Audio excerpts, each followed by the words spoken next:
So sitting down with Andrew Alirez. Andrew, thank you for taking some time to talk to me. It's great to catch up with you. Like we just said, it's been quite some time. Last time we talked was after you won the US Open and you had a great run there. And now you're ready to get back to the folk style side of things. But before that, I want to talk about taking that red shirt season.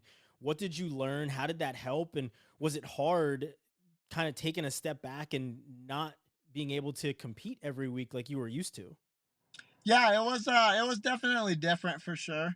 I think the hardest part of it is just the loneliness, because you're not a part of the team, so I'm not practicing the same time as them. I mean, a couple times a week I would, but for the majority, all my practices were just me, my partner, and coach. So it was like just Mhm. me doing it. So it definitely gets lonely, especially when you're living the right way, doing the right things. It's kind of just like practice, eat, sleep, and that's it. So it got real lonely, but wrestling, I like to say, is one of the loneliest sports in the world. So that's just something you kind of got to deal with. But yeah, it was different. I think I Yeah. grew a lot and got a lot better from it.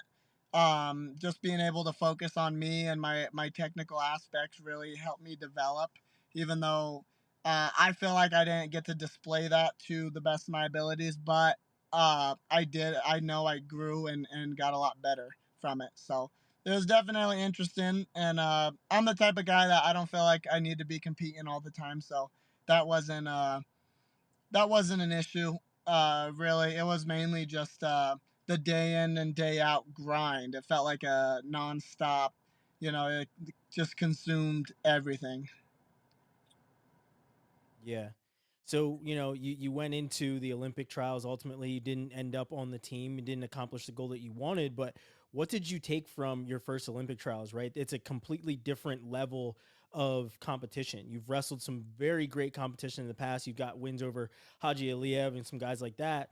But this was a grind, right? This is guys that Oh you're yeah. familiar with that you wrestled every single match, right? So, what did you take from your first Olympic trials?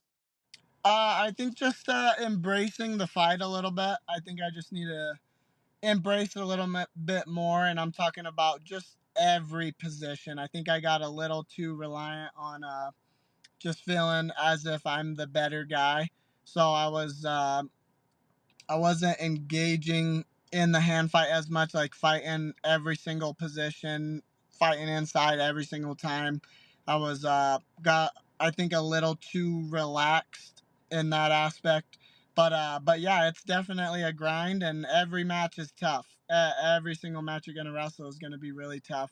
So just preparing for that, and I don't think I wrestled bad by any means. I went out there, I went out on my shield, and I'm proud of my performance, but uh, I don't believe I wrestled to the best of my ability. And it's that's just how wrestling goes. You lose sometimes, but no, I Yeah. think overall it made me a Yeah. much better wrestler. Just feeling that high level and knowing that, just reinforcing the thoughts that I can beat anybody and I am right there with everybody, and I believe that I could achieve all things that I set out to do. Yeah. So after, the Olympic trials are over, you end up entering the transfer portal. What kind of pushed you to want to enter the transfer portal, and what kind of conversations did you have with Coach Nickerson when you ended up when you said you wanted to do that? Yeah, it was mainly just about weighing my options and seeing what's out there for me. I mean, I feel like NIL makes it a different game, so I felt like I had to take advantage of the position I am in and at least see. I would hate to live my life and be like, oh damn, I could have did this, this, and this, and not actually know. So it was almost a lot for my peace of mind, and it just puts me in a position to where I'm going to be able to be in something very lucrative for myself. And yeah, just the way that wrestling is growing, you have a lot more opportunities to take care of yourself for the future. So I felt like I had to uh, put myself in a position to do that. And the conversation really, just me and Troy have a great relationship and always have. I've known him since I was in eighth grade, so we have a really tight relationship. So it wasn't too difficult or nothing. I mean, it was because things get sometimes they feel personal, but it's just more. Hmm. I want to say business related, but that kind of sounds a little heartless. But I think everyone knows what I'm trying to say. But yeah, it was good. I mean, me and Hmm. Troy maintained communication throughout that whole process, and it was never any wrong or nothing like that. So overall, it was good, and life has led me to stay here, and I'm very happy and grateful to be in this situation. Yeah. So did you take any visits? I know there's some guys out there enter the transfer portal. They're taking some visits and things. Did you take any visits? Talk to any coaches? And what ultimately made you want to stay at Northern Colorado? Yeah, I took one visit. I went out to Stillwater, had a good time. Great place to be. And come on, dude. Sorry. um, it's a great place to be, and I had a lot of fun. But ultimately, I chose to stay here, and I just think it's where I need to be. It's where I love. I love this place, and I feel like it's the best position for me to go do what I need to do. Hmm. So you're coming back. You're staying in your home state. Are you going to stay in the same weight class, or are you going to move up? Yeah, we'll see what happens. I think for the most part I'm going 41, but we'll just see when the time comes. I gotta just see what's the best place for me and what's the best for the team. But I do believe it'll be at 41. Yeah. So speaking of 41, you have a match coming up with Jesse Oh Mendez, yeah. who won the title in the weight class last year. Are you? It sounds like you're excited for that match. What are you looking forward to the most? Yeah, I'm very excited. I got the call and I jumped on it. I wanted to, get. I've been seeing what the people are talking about. I'm a comment reader, which probably isn't too good, but uh, but yeah, I see a lot of people want to see me versus Mendez, and I was like, well, why not? Why not make it happen right now? Uh, Regardless of whatever's going on. I want to get on the mat, toe the line, and throw down. So I think it's going to be a great match. Two very high powered offenses going at each other. So hopefully we go out there, we put a lot of points on the board, and give the people a show. So I'm very excited to see what he got. Hopefully this is like be more than just one match. Hopefully I get to see him a couple more times and create a little rivalry and get people real excited for wrestling. Yeah. So did you keep an eye on the 141-pound weight class throughout the year, or were you just trying to focus on your own training?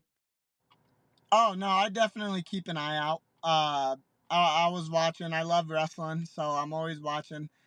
This was the first year I kind of could sit back and watch the NCAA tournament, just kind of like as a fan, So I was. It was really fun for me. But obviously, you're watching your weight class, and you're always kind of putting yourself in that mix as well. So I keep tabs on everybody. I've watched everybody pretty extensively. So, and now that I'm getting back in the field, I'm excited to get out there, throw down, and be in high anticipated matches. Because at the end of the day, that's kind of what we get in this, or maybe not everybody, but this is what I love. I love to be in matches and events that people are really excited for, and there's a lot of hype around it. So I want to go out there, put on a show, and hopefully everyone enjoys it. Yeah.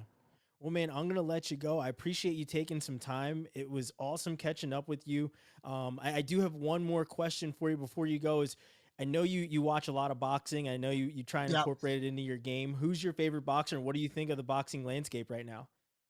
My favorite fighter of all time is definitely De La Hoya, but minus all the crazy stuff. But he was my favorite guy growing up, and he's a guy that I like to watch a lot. But right now, it would be between Canelo and Javante Davis. Those are some of my favorite guys, and I'm really excited. I like Ryan Garcia too. He's pretty cool. I mainly like him because he's putting together the fights that people want to see, and that's kind of been the knock on boxing over the Mhm. late years is that the best aren't fighting the best. So I respect anybody that's trying to change that and put together the fights that we want to see. Because yeah, I love boxing. Boxing is probably my favorite sport to watch. I have a great time watching it. I grew when I was growing up. We grew up having all the family together watching the big boxing fights go down. So, it's always great to see when two people want to actually give it back to the fans. So that's kind of the big knock on boxing right now is people aren't fighting each other. But I feel like it's starting to shift a little bit. We're starting to see some of the big matchups, and I hope it just continues to go down this path. Yeah.